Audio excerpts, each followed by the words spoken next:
안녕하십니까. CNGTV 진행을 맡은 캐드앤그래픽스 최경화입니다. 오늘 새해 첫 방송은 건축 건설 분야의 2021 결산과 2022년 전망이라는 제목으로 업계 리더분들을 모시고 얘기를 나눠볼까 합니다. 오늘 출연진 분들 나오셨는데요. 한국건설기술연구원의 강태혁 연구위원님, 두얼테크의 최철호 대표님, 그리고 에이빔 건축사무소의 대표이신 김호중 소장님 모셨습니다. 그러면 간단히 자기소개 부탁드리겠습니다. 네, 한국건설기술연구원의 강태욱입니다. 네, 반갑습니다. 안녕하세요. 반갑습니다. 두얼테크 대표 최철호입니다. 네, 반갑습니다. 네, 안녕하세요. 저는 에이빔 건축연구소 김호중 대표입니다. 반갑습니다. 오늘 이렇게 세 분 어렵게 모셨는데요. 저희 강태욱 연구위원님 미국에서 들어오신 지 얼마 안 되셨잖아요. 네. 네네. 플로리다에서 오늘 방송을 위해서 이렇게 직접 출연해 주셨습니다. 네. 네. 일부러 오신 거군요. 네네네네. 그렇습니다. 네. 네.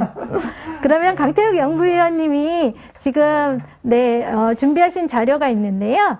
2022년 건설 기술과 디지털 트랜스포메이션 전망에 대해서 한번 들어보도록 하겠습니다. 네.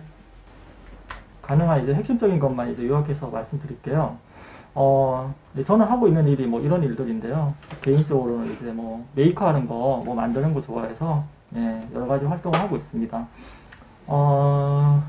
건설 트렌드에 대해서 좀 잠깐 말씀드리면, 뭐 최근에 있었던 이벤트가 CES니까 CES 키워드로 중심으로 해서 말씀드리도록 하겠습니다.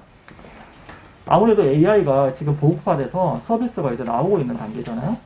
CES에서 많은 어플리케이션이 나왔고 이미 IoT라든지 오토메이션 관련된 부분들은 제품화되고 이미 이제 판매가 되는 수준까지 발전을 했죠. 여기에 이제 로보틱스라든지 아니면 이제 프로세스 자동화까지도 같이 연계해서 뭐 챗봇 같은 거 이제 많이 서비스로 이미 나와 있고요. 아무래도 이제 뉴노멀 시대를 얘기를 안 할 수가 없어요. 저희가 이제 코로나 시대에 언택트로 인해 가지고 디지털 트랜스포메이션이 상당히 이제 압박을 받았다. 여러 가지 이제 분야에서. 그래서 그 시장은 상당히 커졌다. 이렇게 이제 보시면 될 것 같고요. 이게 이제 건설 쪽에서 봤을 때는 이런 식으로 스마트 쪽의 어떤 인프라 이쪽으로 이제 연결가 되는 모양새입니다. 실제로 2020년도에 이제 컨테크라고 하죠. 건설 쪽의 이제 테크 기업들 56%가 이제 성장을 했대요. 대표적인 기업들이 이런 기업들이고요. 펀딩 받은 것만 해도 이제 어마무시합니다, 지금. 새로 추가로 받은 부분이 이 정도 돼요. 그리고 실제로 이제 최근에 펀딩을 받았던 컨테크 업체들 그냥 카운트만 해서 이제 나온 리포트인데도요, 한 뭐 4빌리언 달러 정도 이제 펀딩을 받으면서 계속 이제 올라오고 있죠. 폭발적으로. 21년도에.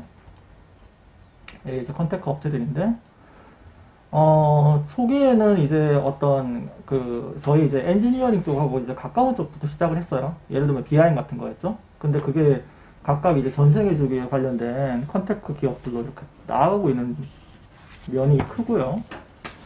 AC 분야에서 이제 이런 어떤 AI CBM이라고 하죠. AI, IoT, 클라우드, 빅데이터, 모바일, 그다음 로보틱스, 언택트 이런 것들이 이제 엮어져서 각각의 이제 도메인의 서비스 스타트업들이 많이 이제 만들어지고 있다고 보시면 될 것 같습니다. 디지털 쪽에 이제 일종의 혁명이 일어나고 있다 이렇게 보시면 될 것 같아요. 건설 쪽은. 건설은 지금 이제 시작이라고 보면 될 것 같고, 보통은 뭐 이런 식으로 진행이 되죠. 디지털 트랜스포메이션 속에 트윈이라고 하면 데이터를 필드에서 모아서 이걸 이제 스캔된 데이터를 이제 BIM으로 뭐 매핑을 하거나 하면 이제 공간하고 같이 연결할 수 있잖아요.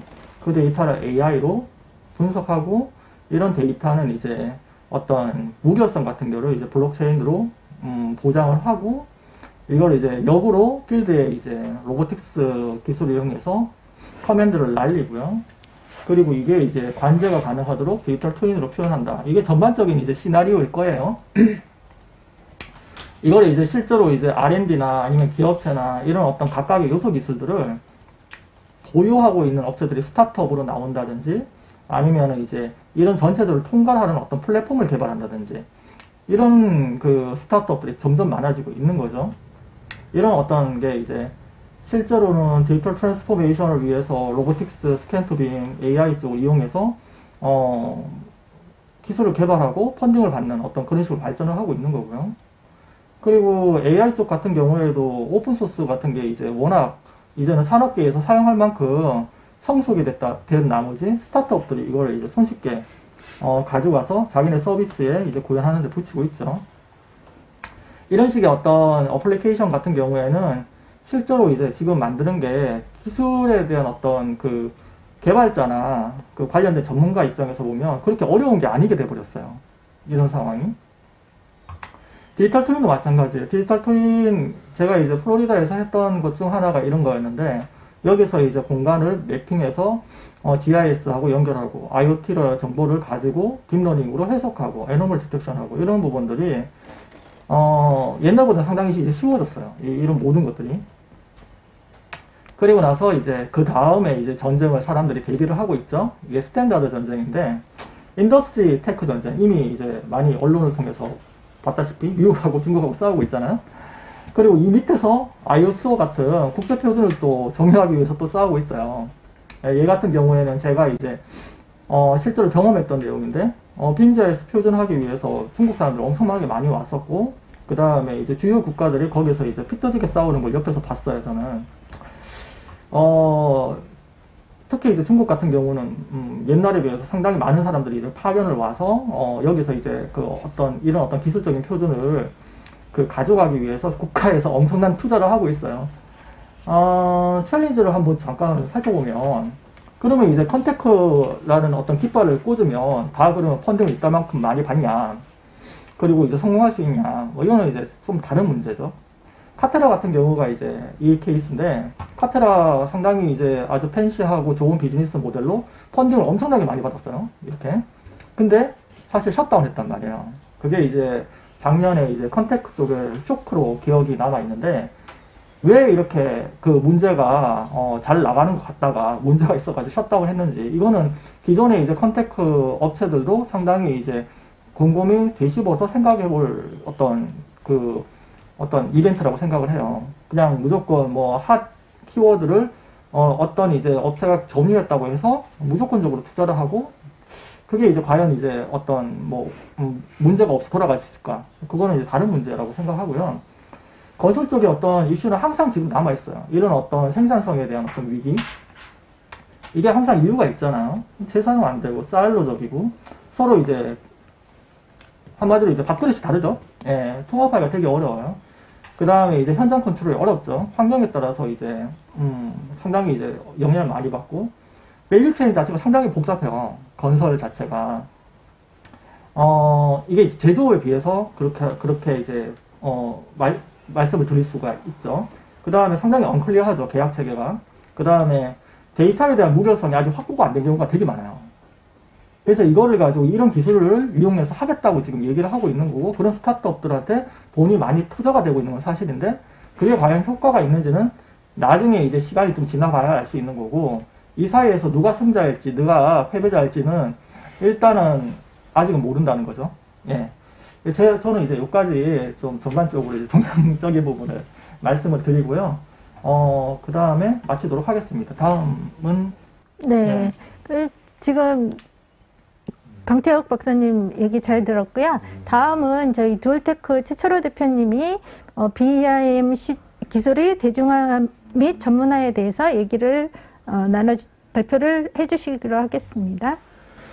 사실 강 박사님이 오셔가지고 이제 미국이나 이런 이제 글로벌 마켓에서 돌아가는 이런 분위기에 대해서 이렇게 말씀을 잘 들었는데요. 사실 저희 대화를 한 번도 한 적은 없었고, 저는 이제 국내의 상황을 좀 보고, 그리고 제 나름 이제 생각을 좀 해봤는데, 근본적인 생각이 비슷한 것 같아요. 제가 오늘 뭐 빔 기술이 사실 소개가 된 지가 국내에 한 15년 넘게 이렇게 많이 소개가 됐는데, 따지고 보면 지금도 빔이 잘 되고 있느냐 라는 거를 우리가 이제 물어봤을 때, 어떤 사람은 굉장히 잘 되고 있다, 어떤 사람은 또 잘 안 되고 있다라고 하는데, 사실 그 둘 다 맞는 것 같아요. 근데 제 나름대로 그럼 어떤 사람은 잘 안 되고 있다고 생각을 하고 어떤 사람은 또 잘 되고 있다라고 생각을 할까.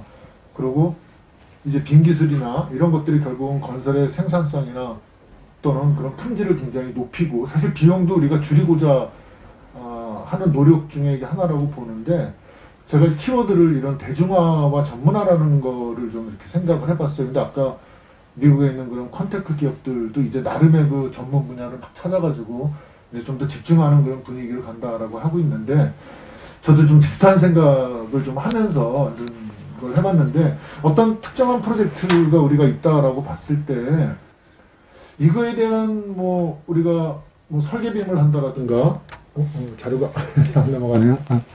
우리가 뭐 이 프로젝트에 대한 하나 좀 전에 됐습니다. 설계비임을 한다라든가 뭐 시공비임을 한다라든가 또는 뭐 물량 산출을 하기 위해서 또 비용 산출을 위해서 뭐 견적용 빔 모델링을 한다라든가 뭐 MEP 설계를 한다. 뭐 나중에 이제 유지관리 빔을 구축한다. 이런 것들이 이제 우리가 어느 정도 빔을 한 15년 정도 이상을 해왔기 때문에 뭐 그런 인프라는 충분히 좀 갖춘 것 같아요.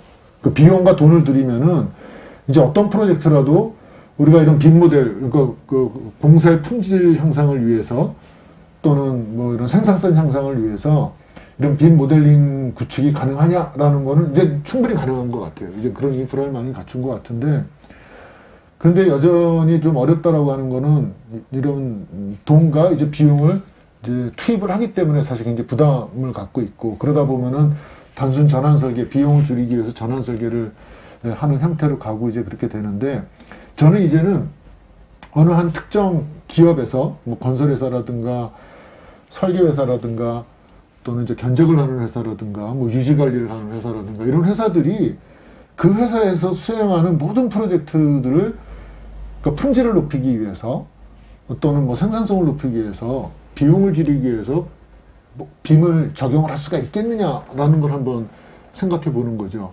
그래서 뭐 설계 회사다 그러면은 전체 프로젝트를 설계를 우리가 다 이제 빔으로 한다. 그래서 우리 회사의 설계 품질은 굉장히 좋다. 뭐 이러기 위해서는 사실 비용이나 노력이 기존의 2D보다도 굉장히 많은 노력과 비용이 든다면 사실 하기가 되게 어렵겠죠. 그래서 이런 것들 또는 좀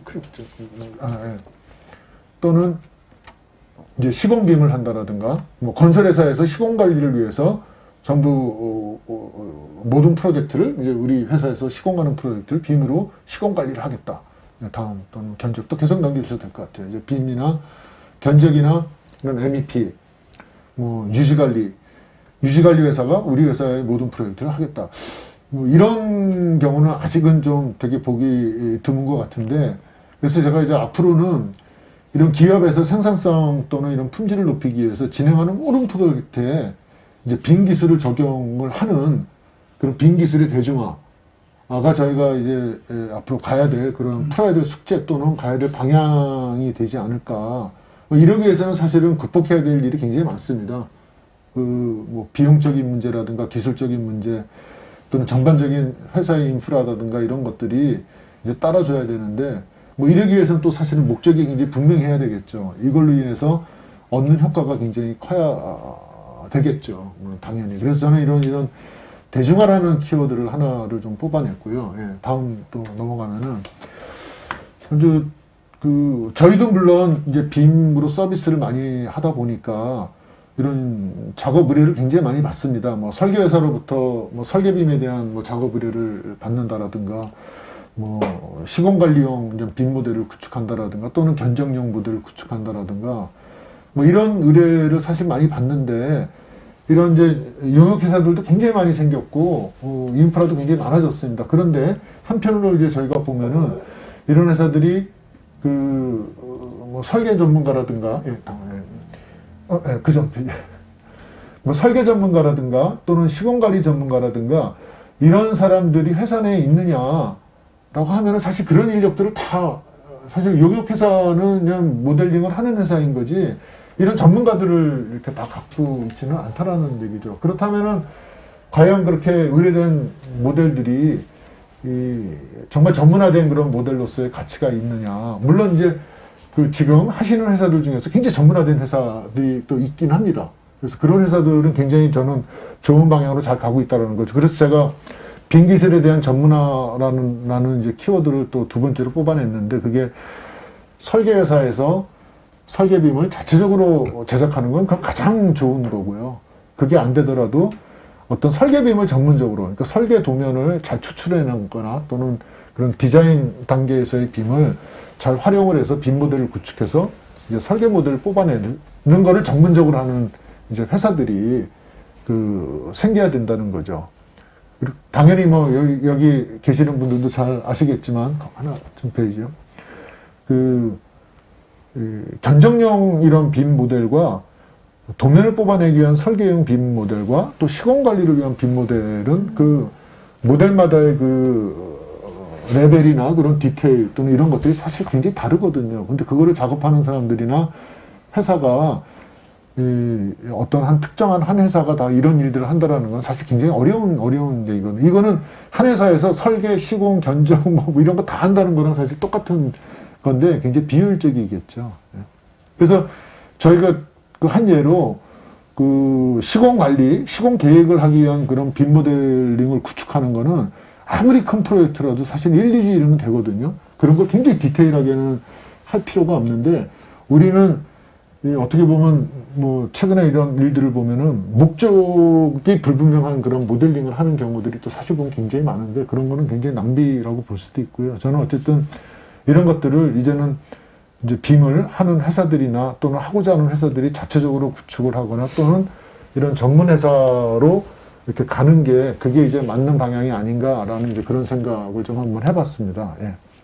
그래서 이게 앞으로는 빔이 가야 되는 그 다음 단계가 아닌가라는 생각이 들고 사실 이런 사례가 국내에도 나오고 있습니다. 국내 모 대기업 중에 한 회사는 그 회사에서 시행하는 모든 프로젝트의 견적을 이제 빔을 기반으로 해서 실행 견적을 한다는 저는 얘기도 들었고 또 상당한 그런 성과를 또 거두고 있더라고요. 그러면서 비용도 굉장히 줄이고 있다라고 하고 얘기를 좀 들었는데 건설 프로젝트의 약 7에서 9% 정도의 비용을 이제 물량을 줄일 수 있었다라는 이제 그런 효과도 보고 있는데 이런 것들이 점차적으로 많이 이제 국내에 확대가 되면 좋지 않을까라는 이제 그런 생각을 해보았습니다. 예. 다음으로는 이제 뭐 최근에 아까 말씀하신 사례하고도 굉장히 뭐 관련이 있다라고 볼 수가 있는데 뭐 건설 쪽에 최근에 환경이 이제 안전도 굉장히 화두가 되고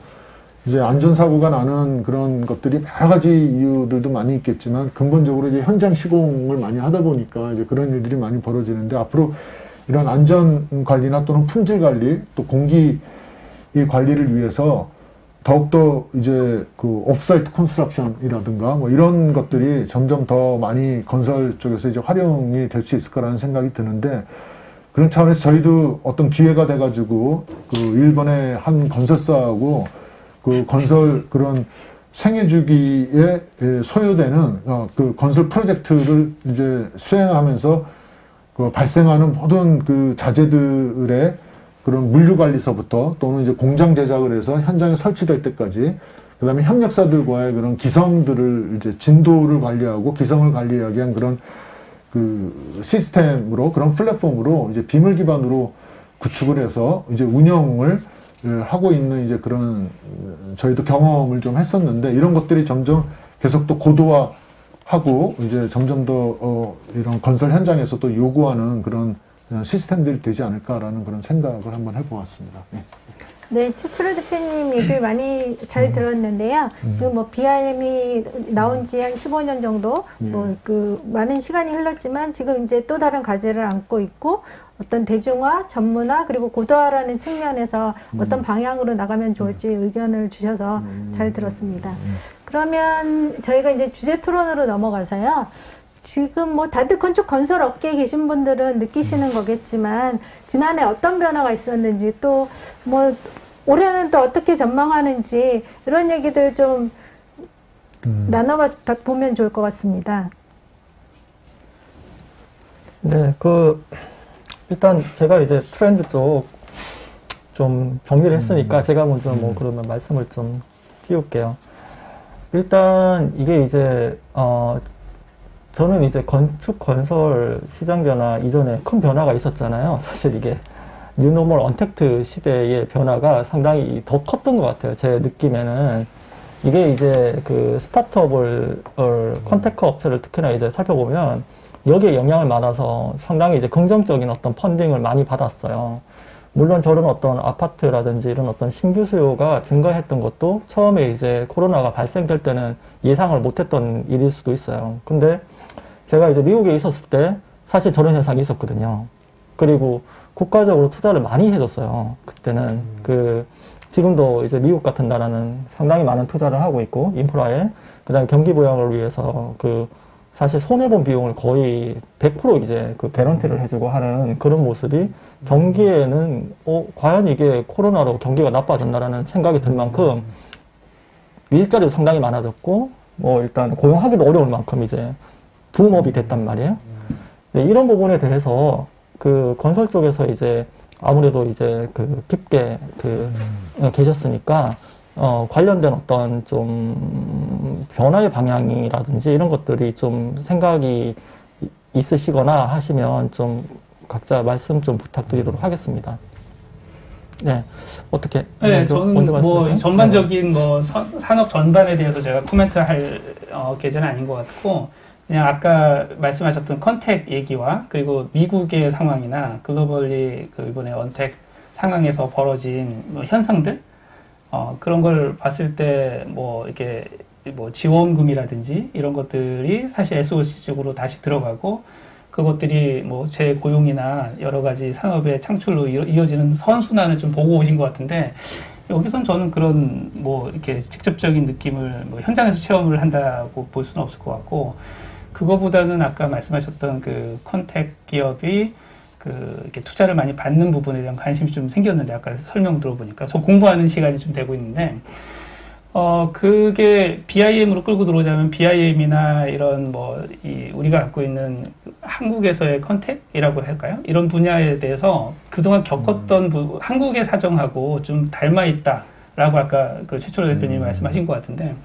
한국에서 BIM이 사실 그런 맥클라인 곡선이라 그러나요? 뭔가 기대를 했다가 실망을 했다가 올라가는 그런 어떤 현상을 차분히 전 코스를 다 밟으면서 이렇게 기대했다가 실망했다가 올라가고 있는 차분한 단계를 갖고 있는데 그게 하필이면 이번에 코로나 사태로 미국에서 그런 어떤 비대면에 의한 테크 기업들이 엄청 붐업이 되고 있는 현상을 목도하는 지점에서 보면 이 BIM의 똑같은 현상인 것인가? 그러면 그건 또 기대할 일인가? 이런 생각이 조금 약간 비관적이라 그럴까요? 무조건 너무 이렇게 기대치가 높아 있는 것 아닌가 하는 그런 질문이 좀 들더라고요. 그거를 제가 역으로 사실은 최철호 대표님한테 이제 질문을 드리고 싶어요. 네. 왜냐하면 최철호 대표님은 사실 우리나라 이제 건설 IT의 1세대이시거든요. 사실은. 그럼요. 네, 이니셔티브를 하신 분인데. 저한테 영향을 준 분들이 있기 때문에 네. 저는 한 1.5세대. 저는 그렇게 생각하는데요. 네. 그래서 이 상황을 보시면 좀 생각이 좀 많으실 것 같아요. 이게 한국 같은 경우에는 좀 미국하고는 좀 약간 좀 달라요. 이게 스탠스가. 너무 달라서 그게 그래서, 사실 질문이에요. 어떻게 생각하세요? 이 상황을?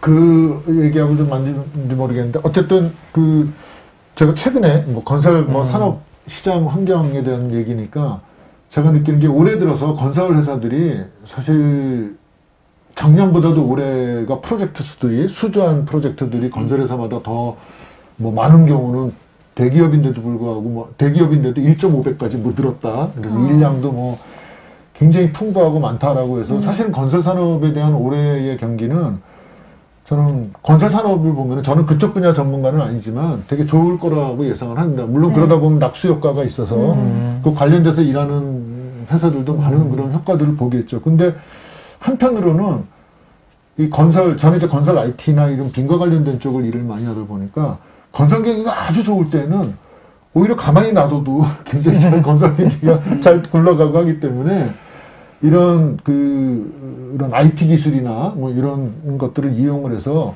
품질이나 생산성을 높이기 위한 노력이 오히려 좀 더 적어지는 경향이 좀 있지 않나라는 생각을 많이 해요. 제가 여태까지 이렇게 겪어봤던 바로는 또 그런 생각들이 또 팽배해 있고요. 그런데 한편으로는 또 항상 이 경기가 좋을 때 이제 그 다음 단계를 준비하는 차원들을 많이 하는데 저는 오히려 올해 같은 때가 이제 건설회사 입장에서는 최근에 그런 트렌드를 반영을 해서 이런 IT 기술이나 또는 빈과 관련된 이런 기술들을 적극적으로 도입을 해서 그 다음 어려웠을 때 훨씬 좋은 품질의 그런 그 시공 관리를 할 수 있는 그런 거를 준비할 수 있는 오히려 해가 되지 않을까라는 그런 생각을 첫 번째 해봤고요. 그 다음에 두 번째는 과거에는 제가 요즘 느끼는 이런 변화가 과거에는 뭔가 좀 좋은 기술이 있고 좋은 제품이 있다 그러면은 건설회사인데도 불구하고 그런 솔루션들을 막 개발을 하고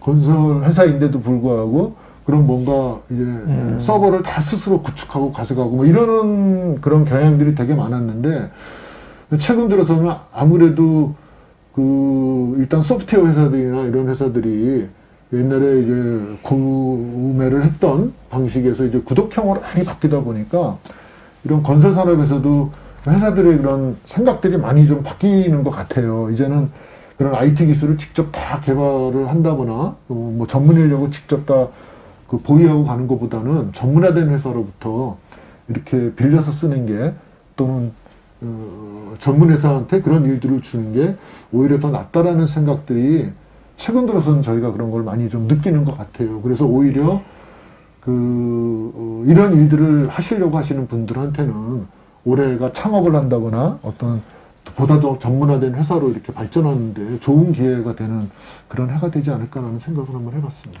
저는 이제 요즘 건축 건설 경기가 좋다, 뭐 붐업이 되고 있다 이런 얘기들을 또 많이 하는데 이게 사실은 좀 양극화가 많이 되고 있는 게 아닌가라는 생각이 들고요. 뭐 큰 기업들 SOC 같은 거 많이 수주하고 뭐 큰 아파트 단지 이런 거 하는 데들은 또 그만큼 많이 늘어나겠지만 소규모 이렇게 지금 코로나 상황에서 뭐 주택 민간주택이라든지 이런 것들은 점점 짓기가 어려워지고 그러다 보면 영세한 데는 더 어려워지지 않을까. 이런 양극화 속에서 어떤 본인의 경쟁력을 찾는 게 좀 과제가 되지 않을까.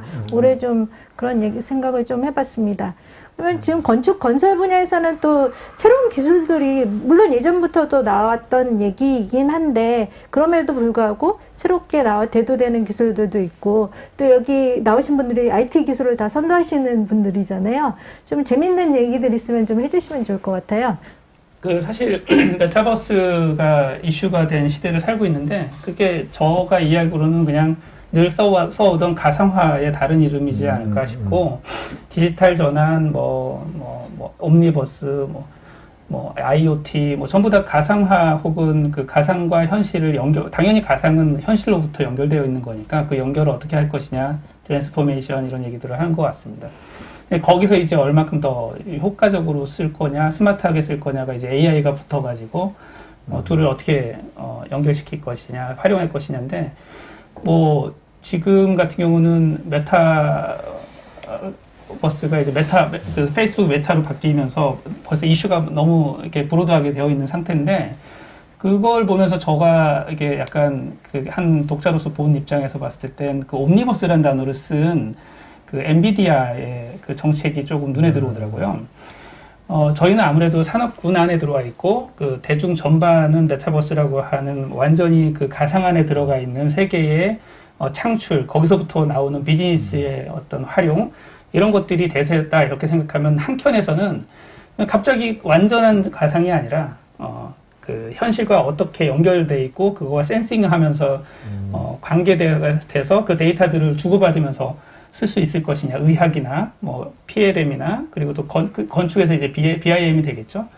그랬을 때 그 공간에 들어가 있는 모든 사물들이 실제로 그 가상에 똑같이 구현되는 것과 연결되는 그 디지털 트윈 기술에 대한 관심이 한쪽 편에서는 실질적인 연결로 실질적인 산업으로 끌고 들어오는 부분에 비즈니스가 커지는 거 아닌가 싶고, 그게 이제 아까 강택 박사님 얘기하실 때 컨택 안에서도 연결되는 거 아닌가 싶은 생각이 들더라고요. 그래서 메타버스 같은 경우도 이제 완전히 고글을 쓰고 헤드마운트 디스플레이를 장착하는 경우도 있지만, 그게 현실 안에서 AR로 기술로 굉장히 고가로 싸게 만들어내는 VR 기기가 아니라 고가의 전문 장비로 그 산업군에 보급되는 그런 형식으로 장비들이 보급되고 있는 그런 것도 좀 관찰이 되는 것 같습니다. 그래서 저는 개인적으로는 오래전부터 BIM을 하기 시작할 때부터 느낀 거지만, BIM 자체가 사실은 이 가상화에 아주 핵심적인 역할을 할 것이다.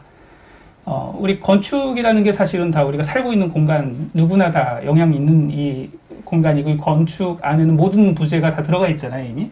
뭐 등이든, 뭐 에어컨이든, 뭐 책상이든 다 건축 안에 포섭되어 있는 것들인데, 이 개개의 것들이 객체 기반으로 만들어진 것이 사실 BIM, 빌딩 인포메이션 모델링이라고 했을 때, 그 인포메이션 모델링, 그 객체 기반으로 만들어진 이 세계를 벌써 우리가 10수년, 20수년부터 만들어 오던 그 과정들의 것이 하나하나의 DNA를 만드는 방식으로 이 세계를 가상세계 구축하고 그걸 어떻게 하면 현실에 연결시킬까를 고민해왔던 것 같아요.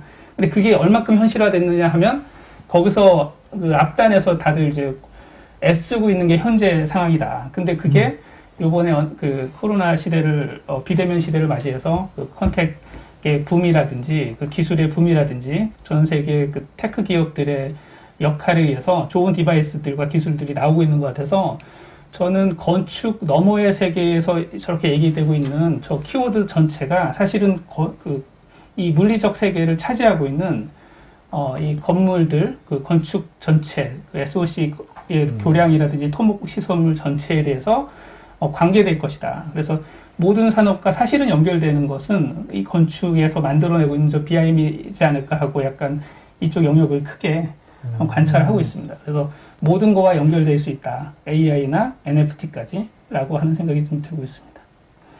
네.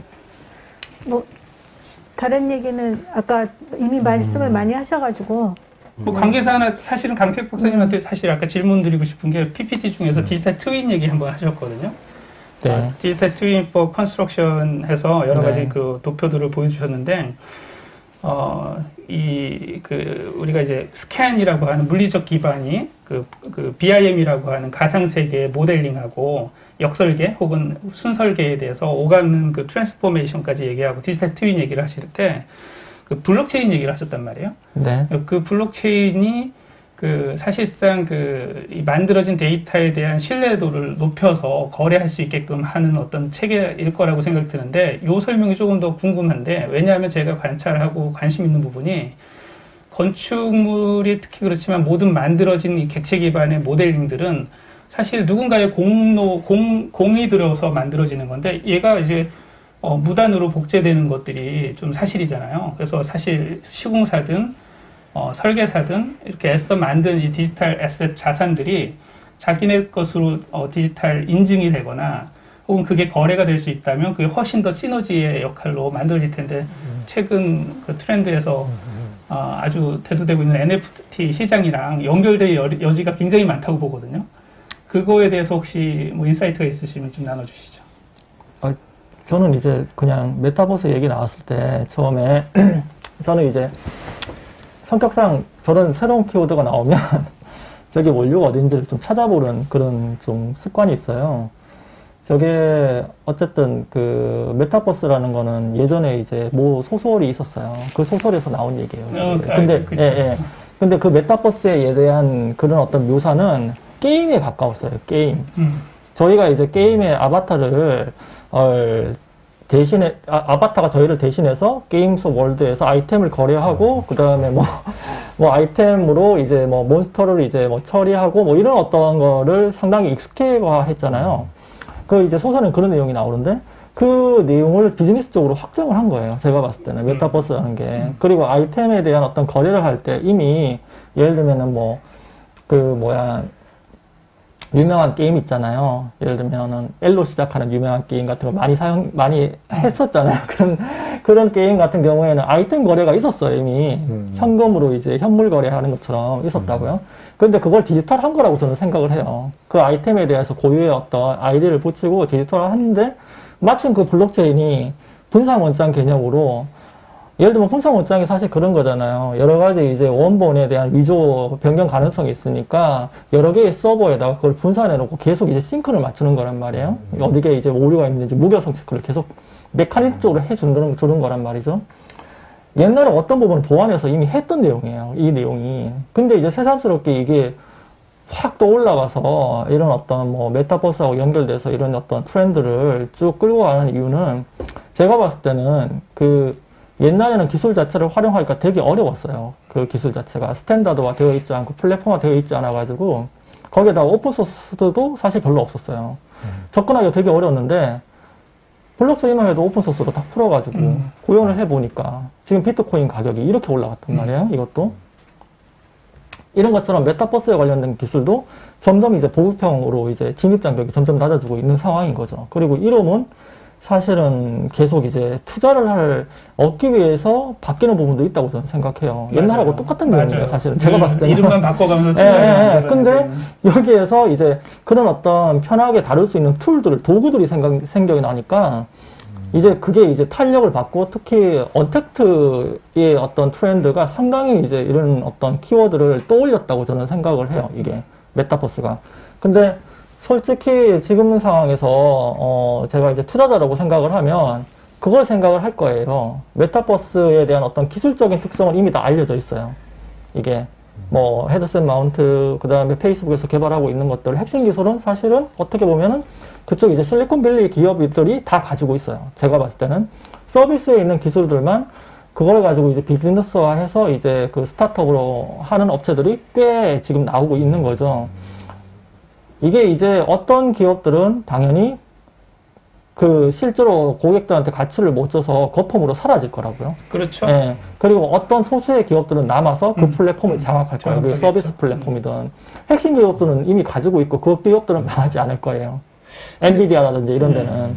그러니까 그런 관점에서 이제 메타버스를 생각하는 게 저는 맞는 방법이라고 생각하고 저 메타버스에 대한 어떤 기술적인 의미라든지 맥락이라든지 컴포넌트 같은 경우에는 서비스마다 각각 다르기 때문에 저거를 이제 뭐 어떤 것이다 이렇게 규정해서 여기에 맞게끔 무언가를 해야 한다 이런 식의 컨셉은 상당히 이제 좀 리스크가 있다고 저는, 생각을 합니다. 그럼에도 불구하고 제가 약간 흥미 위주로 질문을 드린 건 사실 궁금해서이기도 한데 그 지금 말씀 중요하게 하신 거에 그 블록체인이 세상에 늘 있었던 거죠. 그게 어떤 게 이제 사산 폭발해갖고 이렇게 세계에 제가 번지느냐의 문제인데 거기서 저한테 들리는 좋은 키워드는 오픈 소스라는 뜻이거든요. 그러니까 이걸 열었더니 이게 굉장히 커졌다. 모두가 쓰게 되는 것이 돼버렸는데 그렇다면 이제 저희의 관심사는 BIM이잖아요. 그 기술, 그 건설, IT, 뭐 BIM. 그렇다면 이 재료를 볼 때 우리가 항상 어려웠던 게 다양한 어려운 점을 우리가 십수년 같이 겪어왔는데 BIM이 이 우리나라 혹은 전 세계에 아주 편안하게 쓰이는데 큰 장애 중에 다양한 장애가 있지만 그 중에 하나가 이렇게 만든 것들 누가 그냥 쓰는 것들 그리고 우리 설계 노하우라든지 뭐 여러 가지 기술이라든지 이런 것들이 보호받는 거에 대한 장치가 중앙집권적 어떤 장치에서를 기대했는데 그게 아닌 지금 블록체인이나 NFT 방식의 가능성으로서 이게 다가온다고 저는 보여지는데 그건 이제 제품이나 그리고 이제 게임 아이템이나 뭐 가상에서는 그런 것들이 그 심지어 이제 아주 플레인한 그 그림 같은 것들은 거래가 될 수 있잖아요. 거래 불가능한 토큰으로 만들어서 이 자체를 거래하는 그런 현상을 만드는데 사실은 얘가 디지털 파일의 크기하고 형태가 다를 뿐이지 BIM은 이미 우리가 일찌감치 만들어 왔던 디지털 자산들이거든요. 문짝 하나도 이건에서 만들었다. 그거 자산이거든요. 그죠? 아무개가 김아무개가 뭐 설계를 했다. 그거 공간으로서 굉장한 자산이거든요. 그리고 요번에 유명한 그 크리스타 킴이라고 하는 사람이 한국 사람인가 한국계인가 한데 그 미스 반데로의 거를 마스 파빌리온이라고 화성의 그 미스 반데로의 그 바르셀로나 파빌리온 같이 생긴 그런 거를 좀 응용해서 판타지한 공간을 만들어서 그걸 올렸더니 그 공간 자체는 우리와 관계된 거니까 예시로 드리는 거지만 그게 한 5억 얼마에 팔렸대요 지금. 우리는 이제 공간을 다루고 이미 디지털 자산을 이 세계 어느 누구보다 3차원으로 이 버추얼 공간에 아주 최적화된 거에 아주 익숙한 사람들이거든요. 근데 우리가 그걸 늘 하던 디지털 노가다꾼이 돼버렸는데 열심히 하고 공로는 누가 다른 사람이 가져가는 기분인 거야. 그래서 건축, 건설, 계에 우리가 다 있는 사람으로서 우리가 갖고 있던 자산의 가치가 이런 가능성이 있다. 그게 물론 이제 아까 강 박사님 말씀하신 것처럼 뭐 허황되거나 리스키하거나 이럴 수 있어요. 근데 그 안에 관찰을 해가면서 우리가 했던 것들의 가능성을 약간 좀 열어주고 시도되는 사례들을 만들어내고 그걸 와칭하고 이러면 참 좋을 것 같다라는 생각이 들어서 이 블록체인, NFT, 뭐 AI 뭐 이런 키워드, 메타버스, 옴니버스 이런 키워드들이 기술 우리랑은 무관해, 남의 것 이렇게 하지 않고 우리가 늘 하던 매일같이 작업하는 그 소스가 직접 연결될 수 있다, 자산으로 만들어질 수 있다, 이런 쪽에 약간 그 시선을 좀 가지면 좋지 않을까 하는 네, 생각에 지금 뭐 기존에 어떤 형태뿐만 아니라 이런 디지털 자산을 저희들이 이제 그런 것들을 또 응용하고 그걸 지식 자산으로 해서 앞으로 무한한 그 비즈니스 가능성을 가져갈 수 있다라는 얘기신 것 같아요. 지금 이제 건축 건설 분야의 기업들이 여러 가지 이제 고민을 하고 있는 지점들이 있을 것 같아요. 지금 뭐 빔 의무화도 얘기가 나오고 있고 이미 많은 부분에서 의무화가 진행이 되고 있는데 그럼에도 불구하고 또 빔 아직까지 뭐 사용을 뭐 할 필요가 있나? 뭐 이런 얘기들도 또 들리는 것 같고 또 2D 캐드도 여전히 또 사용이 되고 있는 것 같고 그리고 어떤 빔 솔루션 하면은 뭐 특정 어떤 뭐 솔루션에만 한정해서 쓰는 그런 경향도 있는 것 같고 그리고 또 매년 또 가격들이 올라가잖아요. 소프트웨어 가격들이 올라가고 있어서 기업들이 또 어려움을 겪고 있는 이런 얘기들도 있을 것 같고 좀 요즘 건축 건설 분야의 기업들이 어떤 어려움을 겪고 있는지 이런 얘기들도 좀 나눠보면 좀 재미있을 것 같다라고 해서 제가 가져왔거든요. 네.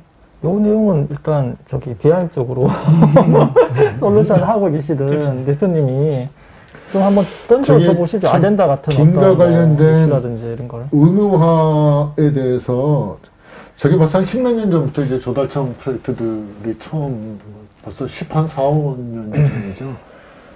그 용인 시민체육공원 프로젝트가 국내 이제 첫 프로젝트 나올 때 사실 저도 그때 자문을 했었는데 전 반대했어요.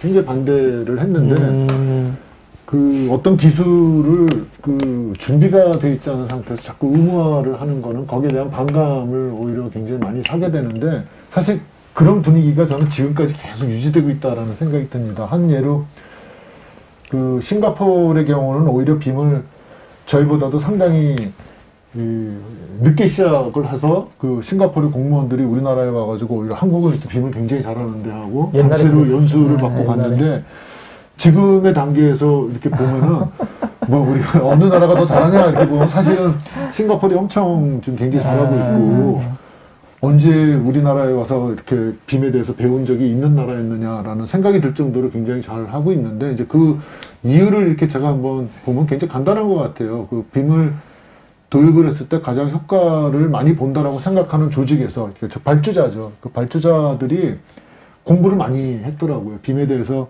굉장히 공부를 많이 하고 그 빔이 주는 혜택이나 이런 것들에 대한 이해도가 확실하게 있는 상태에서 빔으로 발주를 주고 그럼 설계한 사람들이 빔으로 설계를 해서 해갖고 해오지 않았을 때 거꾸로 이제 빔을 유도를 하고 그래서 빔을 보겠다라고 하니까 계속 활성화가 되고 이제 이런 그리고 또 빔을 할 때 들어가는 추가적인 비용에 대한 인센티브를 국가적으로 이렇게 줘가지고 단기간 내에 굉장히 활성화가 되는 그런 사례를 아마 뭐 좀 아시는 분들은 굉장히 많이 아시리라는 생각이 드는데 제가 오히려 사실 빔을 우리나라에서는 그래도 가장 일찍 시작한 그 회사 중에 하나였는데 제가 오히려 4, 5년 전에 빔을 포기를 했었어요. 그 이유가 이제 빔으로 많이 활성화가 됐다라고 생각을 하고 이제 빔을 전문적으로 하는 건축사 사무소까지 저희가 오히려 만들어 갖고 굉장히 노력을 많이 모든 프로젝트는 빔으로 다 하자라고 했는데 제가 굉장히 저희가 당황스러웠던 게 이제 빔을 실제로 진행되는 프로젝트에서는 어렵게 빔으로 이렇게 설계를 해서 가지고 가도 이제 실제 이 일을 그 감독하고 추진하는 분들은 여기에 익숙하지를 않으셔서 2D로 보기를 원하더라고요. 그러니까 아무리 빔으로 이렇게 해서 가지고 가도 그걸 보지를 않기 때문에 이제 실무자들이 이거를 내가 노력을 해서 가지고 가도 안 보는구나라는 거를 알게 되는 순간부터는 이제 안 하게 되더라고요. 그래서 그런 악순환이 자꾸 오는데 저는 이제 뭐 어차피 빔에 대한 의무화나 이런 것들이 공공기관이나 또는 이제 대형 발주처를 중심으로 가는 추세다라고 저는 여전히 의무화에 대해서는 반대지만 이런 분위기로 가야 된다라는 분위기라면은 저는 그런 주관을 하는 기관에 실제로 실무진들이 이 빔에 대한 교육을 잘 받아서 빔으로 이제 설계 관리를 할 수 있고 빔으로 견적도 보고 이제 빔으로 예를 들면 뭐 시공 관리도 하는 이제 이런 교육들을 좀 받아서 실제로 업무가 그렇게 진행되도록 한다면은 좀 더 이렇게 우리가 그 다음 단계 진보된 아까 제가 말씀드린 뭐 대중화나 이런 전문화가 좀 더 빠른 시간 안에 우리가 이루어지지 않을까라는 뭐 그런 생각을 개인적으로 좀 해봤습니다. 이게 BIM에 대한 화두는 이게 사실은 10년 전에 이제 그 얘기했던 거랑 이게 10년 달라지지 않았어요. 전에 얘기하고 있는 것 같아요. 네, 똑같은 달라지지 않았어요. 이게 그때도 비디오 이제 녹화한 거. 예, 그때도 이제 싱가포르이 그때 이제 뭐 10년 전이라고 하면 비등비등하게 앞서 나가려고 하는 그런 느낌? 근데 이제 그때 그 관련된 발주처가 사실은 담당자가 해외 이제 선진국 같은 경우에는 안 바뀌잖아요. 예. 거기 우리나라는 2년에 한 번. 계속 바뀌어요. 계속 바뀌어요. 이게 순환보직이 있어서 계속 바뀐단 말이에요.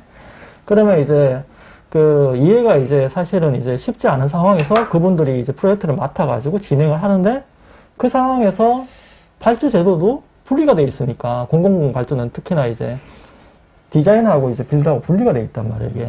그러면은 BIM이 하고 있는 이유가 원래 시공에서의 어떤 밸류를 이제 세이브를 해서 같이 이제 같이 잘 살자 이런 컨셉 아니면 이제 시설물 관리에서의 어떤 부분을 미리 이제 BIM에 정보를 넣어서 나중에 이제 그 리웍을 줄여서 같이 잘 살자 이런 느낌인데 통합이 전혀 안 되거든요. 기반이 통합인데 이런 어떤 그 발주 제도도 조차 통합이 안 되고 있는 상황에서 해외에서는 당연히 계약 베이스로 그게 가능하기 때문에 그 이미 어떤 느낌이었냐면 대표님이 어떻게 생각할지 모르겠는데 저는 아예 그냥 시점이 달랐다고 생각해요. 아예 그냥 이렇게 달리기를 하는데 저희는 한 마이너스 50m 정도 있고요.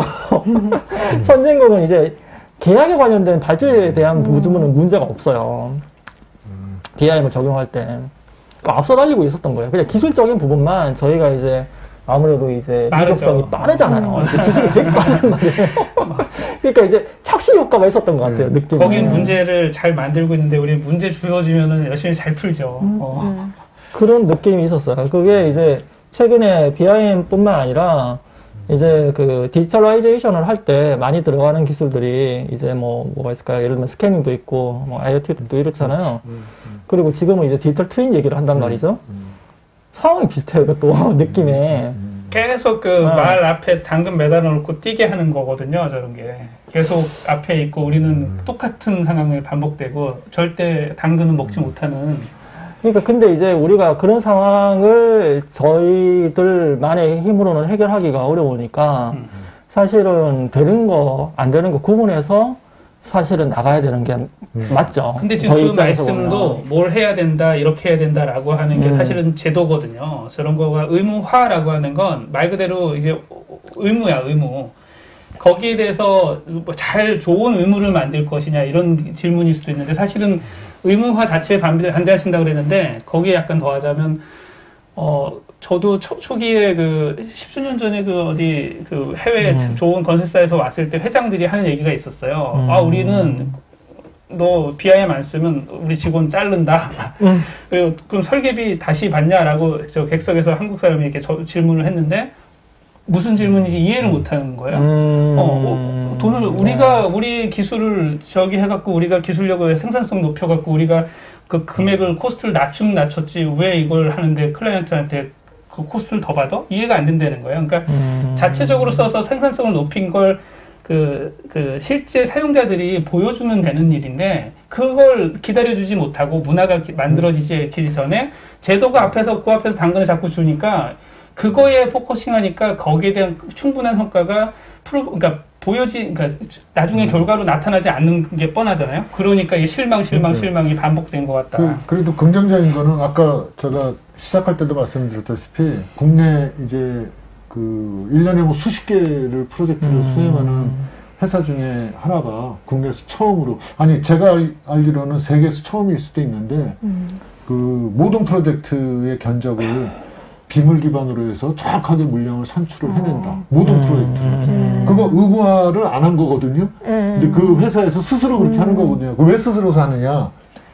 경쟁력이 그게 느니까 비용을 셀 엄청나게 거니까. 절감이 된다는 네. 걸 알기 때문에 하는 거거든요. 근데 그런 것들이 저는 이제 한 회사가 시작을 했으니까 국내에서도 이제 그게 많이 이제 그런 추세를 따르지 않을까. 저렇게 의무화를 굳이 안 하더라도 네. 이제 하지 않을까라는 생각을 그래서 합니다. 두 가지에서 그게 가능성이 되게 왔다고 생각하는 게 10수년의 시행착오가 이미 지나가고 있다는 좋은 느낌은 하나는 BIM 자체가 갖고 있는 거는 억지로 뭔가를 만들어내야 되는 성과의 그 결과물이 보여져야 되는데 직접적으로 안 하면 안 되는 것들이 있어요. 너무 눈에 보여지는 결과물의 그 테크놀로지가 있는데 제가 맡은 분야인 한데 그 스캔 역설계 부분은 안 쓰면 안 되는 거예요. 예를 들어서 스프리트 스캐닝을 한 다음에 그러니까 특히 이제 최근에 건설 경기가 좋아졌다고 그랬는데 그 수주량이 되게 많아져서 아파트 같은 경우 굉장히 많아졌단 말이에요. 저도 지금 몇백 세대 계속 주기적으로 스캔을 하고 있단 말이에요. 뭐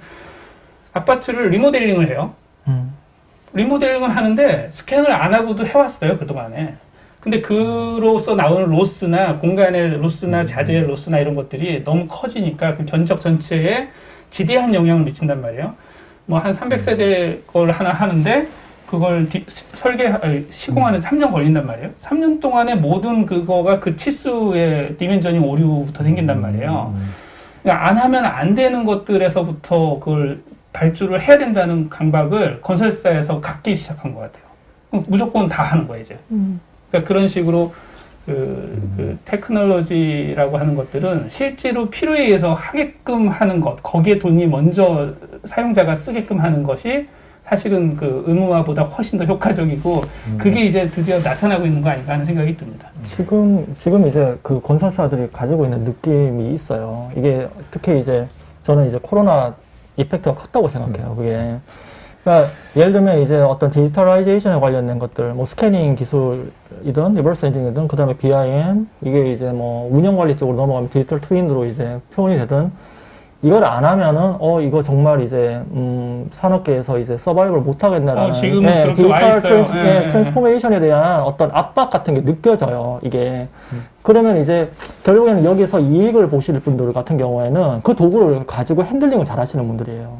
이게 근데 솔직히 얘기하면 그런 분들이 많지가 않아요. 그 도구를 가지고 핸들링 하실 분들.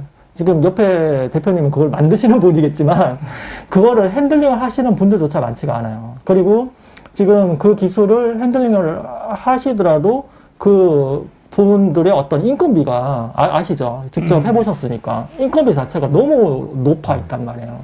지금 저 아까 이제 BIM뿐만 아니라 앞에 있는 트렌드 키워드에 관련된 분들, 그 스타트업들, 컨테크 업체들, 그 다음에 이제 제가 알고 있기로는 건설사마다 이제 BIM 부서들 많이 만들었다고 얘기 들었거든요. 미국에서도. 네, 미국도 그렇지만 한국도 그래요. 그러면 그 인력들, 이게 이제 테크 인력들이 몸값이 이게 장난이 아니거든요, 이 상황이. 그러면 사실 이게 이제 그 이쪽 시장에 어떻게 진입을 할 때, 기존에 이제 이렇게 수송을 하고 계시는 분들 입장에서 보면은 트렌드가 마켓이 확장되니까 좋은 상황이긴 하지만 새로 진입하시는 분들의 입장에서 보면 상당히 이제 힘든 상황인 거고 그 다음에 이제 소규모 건설사 입장에서 보면은 대책이 없는 거예요, 이 상황이.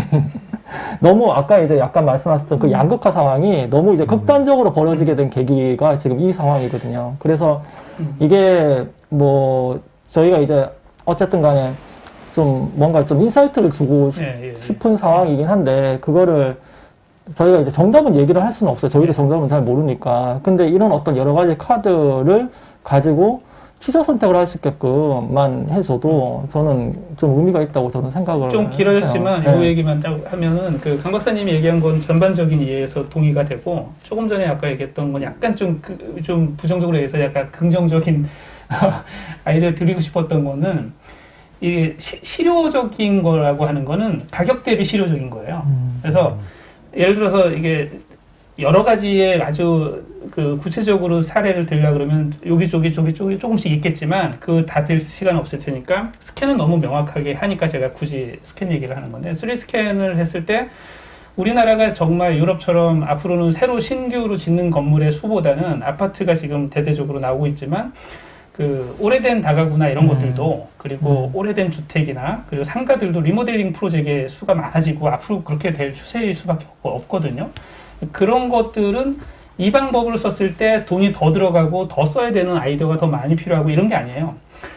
오히려 기존의 방법보다 훨씬 코스트를 세이브하는 방식으로 접근하게 되는 테크가 되는 거고, 또 그걸 핸들링하는 방식은 굳이 그 BIM 전체의 솔루션에 아주 익숙한 사람을 두지 않고도 기존에 쓰던 CAD 방식, 레빗이나 아키캐드가 아니라 CAD나 스케치업이나 라이노를 쓰게끔 제공해 줄 수 있는 거거든요. 그 기존에 그 자기네들이 그 설계하는 엔지니어링 방식 그대로 해서 기술이 갖고 있는 그 효과를 갖고 시작하는 거예요. 예를 들어서 AI로 왜 규모 검토하는 사이트들 등장하기 시작했잖아요. 그런 것들을 누가 시키지 않아도 그 건축사 사무소에서는 조금씩 쓰기 시작했거든요. 꽤 많이 쓰기 시작했어요. 왜냐? 그게 다 해결해 주진 않지만 아주 심플하고 정확하고 별 베리에이션이 없는 그 조건 하에서는 아주 효과적이고 빠르게 그 금액을 만들어내요. 규모를. 그렇게 실질적으로 요만큼 인풋했더니 요만큼의 금액을 넣었더니 이만큼의 결과가 나온다라고 하는 그 효과가 보여지기 시작한 시대다. 십수년은 그렇지 않았다. BIM이라는 게 모두 된다, 유지보수도 된다, 다 된다 이렇게 해왔던 거에서 실질적인 효과를 보여주는 것들이 실제로 조금씩 나오고 있는 추세가 아닌가 하고 저는 관찰을 하겠습니다. 네, 오늘 뭐 그 얘기들이 너무 길어지다 보니까 지금 이제 시간이 거의 다 흐른 것 같아요. 그래서 좀 질문을 그래도 한두 개는 좀 받아봐야 하지 않을까 싶습니다. 질문들이 굉장히 많이 올라와 있을 텐데요. 다 받을 수는 없을 것 같고 몇 가지만 질문이 많이 올라와 있네요. 네, 알겠습니다. 네.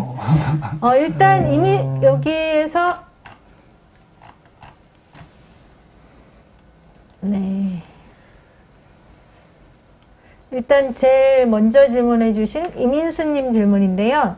건축과 건설업계에서 DFMA, VR, AR, 드론, 메타버스 등 새로운 기술과 접목할 수 있는 방법에 대해서 문의드립니다. 라는 질문이 있었습니다.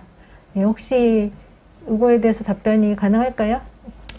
제가 그냥 간단하게만 말씀드릴게요. 이거는 그 개인적인 어떤 그 궁금함일 수도 있어서 그 지금 나오고 있는 기술들은 대부분 다 이제 그 오픈이 되어 있어요. 그래서 그 관련된 키워드 몇 번 쳐보시면 그 어떻게 이제 이거를 이제 어플리케이션을 개발할지 샘플들이 다 나와 있어요. 이게 이제 개발적인 면에서는 그렇게 가면 되는 거고, 그 다음에 서비스 면에서 봤을 때는 이거는 이제 정답을 말씀드리기 어려워요. 왜냐하면 비즈니스 쪽의 서비스는 각각 이제 요구사항마다 다 다르단 말이에요. 그래서 그 클라이언트가 누군지를 먼저 확인을 해 보셔야 되고, 그 클라이언트가 어떤 페인 포인트를 가지고 있는지를 확인해 보셔야 될 것 같고, 제가 만약에 이제 이런 질문을 가지고 있다라고 하면 제 주변에 비즈니스로 성공하신 분 있잖아요. 옆에 대표님 같이. 멘토로 찾아뵙고 아마 조언을 부탁을 드릴 거예요. 네, 점심시간이나 저녁시간에, 예, 식사 대접을 해가면서. 네. 네, 다음 여현동님 질문인데요. BIM은 건축물의 정보를 담고 있는 3D 모델링으로 2D 도면의 집합체보다 정확한 도면을 추출할 수 있고, 각 정보를 활용하여 공사비 계산, 에너지 분석은 물론 복규 또한 가능한 것으로 알고 있습니다. 근데 이렇게 확산 속도가 더딘 이유가 무엇일까요? 라고 질문을 주셨네요. 아까도 좀 말씀을 드렸는데 이제 그런 일을 할 수 있느냐 없느냐의 단계는 이미 넘어섰고 할 수 있습니다. 할 수 있는데 이제 어떤 특정 프로젝트를 비용과 시간을 들이면 이제 할 수 있는데 제가 아까 대중화와 이제 키워드를 전문화로 했듯이 이거를 확산을 하기 위해서는 모든 프로젝트에 적용을 했을 때 얻는 효과가 그걸 구축하는 데 들어가는 비용보다도 확실하게 낮게 들어야 되는데 지금 현재는 그거보다는 좀 더 비용이 많이 들어가고 이제 불확실성 때문에 이제 못하고 있는데 이제 그런 성공 사례들이 국내에서도 많이 나오고 있으니까 저는 앞으로 2, 3년 정도 안에는 이런 대중화 확산되는 게 굉장히 많이 급속도로 퍼질 거라는 그런 생각을 갖고 있습니다. 네. 다음은 문중님 질문인데요. 기업에서 BIM을 중심으로 디지털 전환을 하려는 경우에 중점적으로 검토하고 점검해야 할 사항은 무엇일지 질문드립니다. 예. 제 차례인가요? 네. 뭐 답을 알 수는 없겠지만 저는 이제 작게 시작하는 게 좋고 왔다. 그러니까 여러 번 중복된 얘기일 수 있는데 다 갖추고 하면 실망이 크다. 그래서 시행착오는 자기네들의 노하우가 되는 거거든요. 어떤 기업도 시행착오를 기꺼이 받게 하는데 자기의 여력만큼 투자를 하잖아요. 기업을 열 때 자기의 여력만큼 그 시행착오의 비용을 들여야 된다. 가장 낮게는 뭐 직원 한 명을 요즘은 그래도 아까 전 긍정적으로 아까 길어져서 말을 못한 부분이 10년 전하고 다른 게 있어요. 한 가지 크게 다른 게 10년 동안 저희가 가르친 학생들이 얼마나 많은데요. 그냥 자발적이든 분위기를 탔든 뭐든 그 강제로든 지금 보이지 않는 예를 봄에 풀이 하나 딱 솟으면 그 풀 하나뿐인 것 같지만 밑에 가득 차 있는 것처럼 지금 대기하고 있는 인간들이 꽤 있어요. 학생들이. 그래서 네.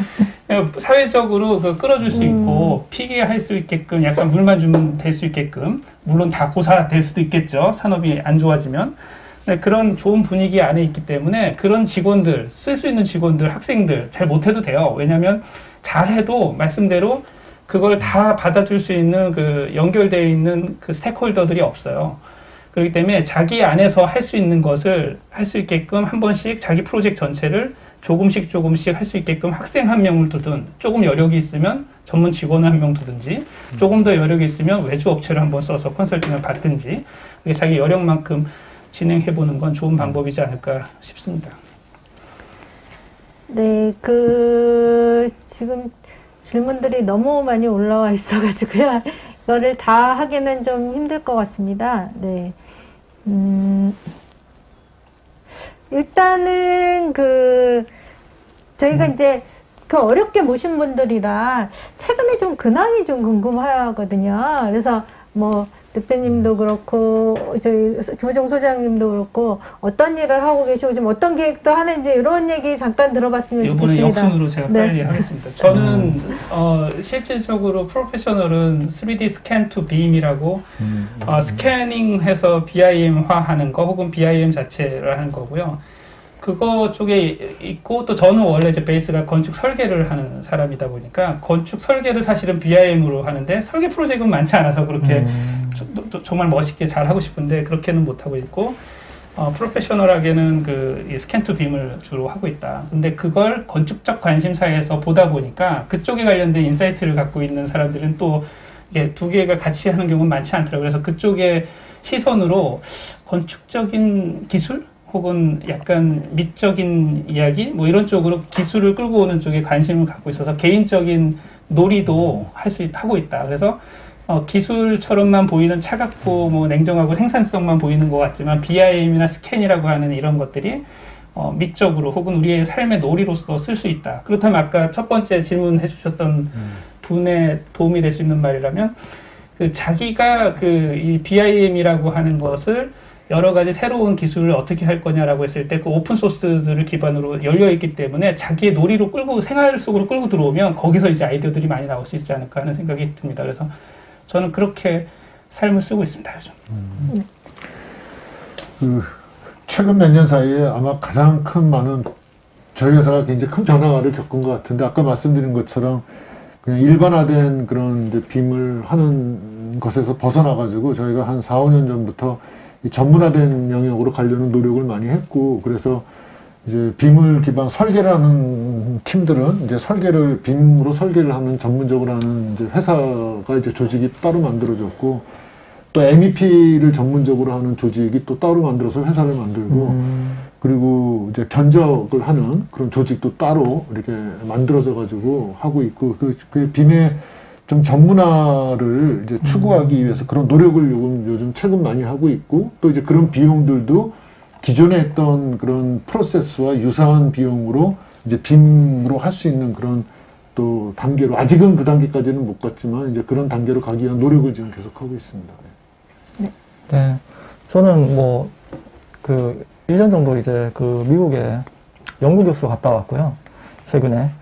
그래서 거기서 이제 했던 일은 제 브랜드를 업그레이드 하는 일이죠. 결국에는 예를 들면 디지털 트윈이라고 얘기를 하고 있는데 실제로 구현을 해봐야지 내용을 알잖아요. 그래서 거기서 이제 같이 팀하고 인하우스로 구현을 했었고, 그 다음에 뭐 스캔 투 빔 같은 경우에도 장비를 좀 같이 만들면서 그 작업을 좀 했었어요. 스캔에 관련된 어떤 현재 이제 적용을 하려면 어떻게 적용하는 게 좋을지에 대한 어떤 좀 약간 비즈니스적인 관점이죠.